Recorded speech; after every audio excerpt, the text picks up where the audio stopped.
పిల్లాయిపల్లి కాల్వలోకి గోదావరి జలాలు అందించాలని, దాని సాధన కోసం ప్రాణాలు పోరాటాలకు సిద్ధం కావాలని సిపిఎం జిల్లా కార్యదర్శి ఎండి జహంగీర్ అన్నారు. గురువారం పంతంగి గ్రామంలో ఇంటింటికి సిపిఎం విరాళాల సేకరణ కార్యక్రమంలో వారు పాల్గొని మాట్లాడారు.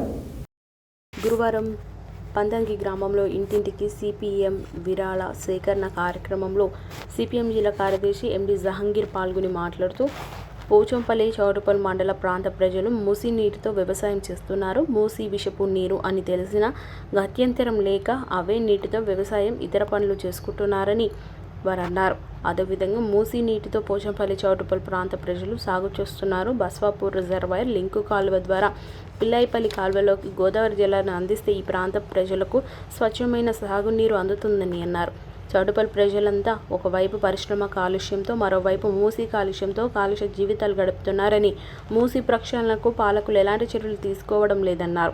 నూతన కాంగ్రెస్ ప్రభుత్వం అయిన మూసీపై సమగ్రమైన అంచనా వేసి అధ్యయనం చేసి చౌటుప్పల్ ప్రాంతాన్ని కాలుష్యరహిత ప్రాంతంగా చేయాలని వారు డిమాండ్ చేశారు. వీరితో పాటు మండల కార్యదర్శి గంగాదేవి సైదులు, డివైఎఫ్ఐ జిల్లా కార్యదర్శి గండం వెంకటేష్, మండల కార్యదర్శి వర్గ సభ్యులు చీరిక సంజీవరెడ్డి, శాఖ కార్యదర్శి అందడి అశోక్, మండల నాయకులు చీరిక అలవేలు, రత్నం శ్రీకాంత్, సిద్ధగుని శ్రీకాంత్, రోడ్ భగత్ తదితరులు పాల్గొన్నారు.